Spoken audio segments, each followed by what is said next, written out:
வணக்கம் நண்பர்களே.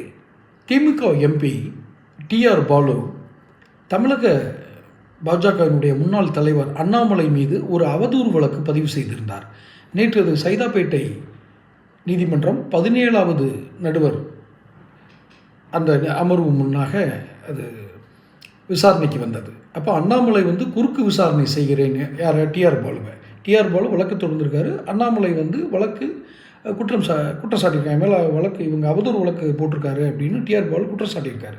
இப்போ அண்ணாமலை நான் இவரை குறுக்கு விசாரணை பண்ணுறேன் அப்படின்னு சொல்லி ஒரு ஒப்பீனியன் கிட்டதான் கடந்த சில நாட்களாக செய்தி வந்துட்டு இருந்தது. நேற்று அந்த குறுக்கு விசாரணை நடக்குது. அதில் அண்ணாமலை சில கேள்விகளை கேட்கிறார்.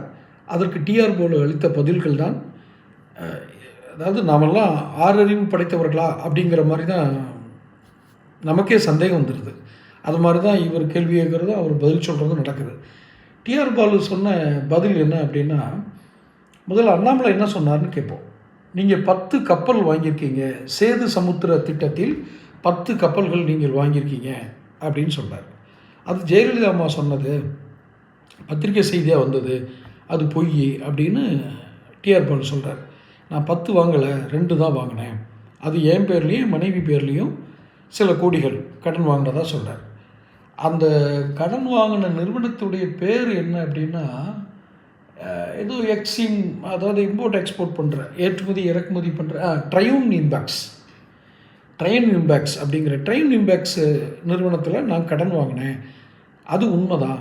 ஆனால் அந்த கடன் அந்த ட்ரையூன் இம்பேக்ஸோடைய உரிமையாளர் யார் அப்படின்னு இவர் சொல்கிறார் பார்த்தீங்களா, அதுதான் உலகத்திலேயே இப்படி ஒரு மனுஷன் சொல்லுவானான்னு தெரியல.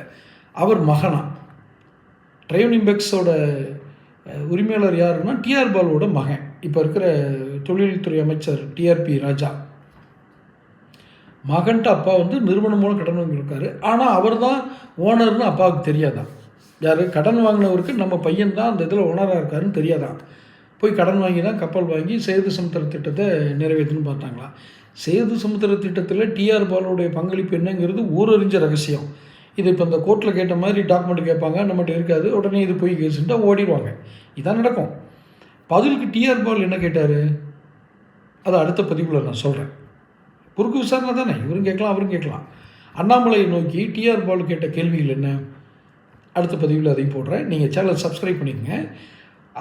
மகன்தான் முதலாளி என்று தெரியாமல் ஒரு ஃபைனான்ஸ் நிறுவனத்தில் ஒரு மத்திய அமைச்சராக இருந்தவர் எம்பி கடன் வாங்கினார் என்பது இந்தியாவுக்கே வெளிச்சம், இந்திய மக்களுக்கே வெளிச்சம். அதை அவர்கள் எப்படி எடுத்துக்கொள்வார்கள் என்பது அவரை பொறுத்தது. தொடர்ந்து பேசுவோம்.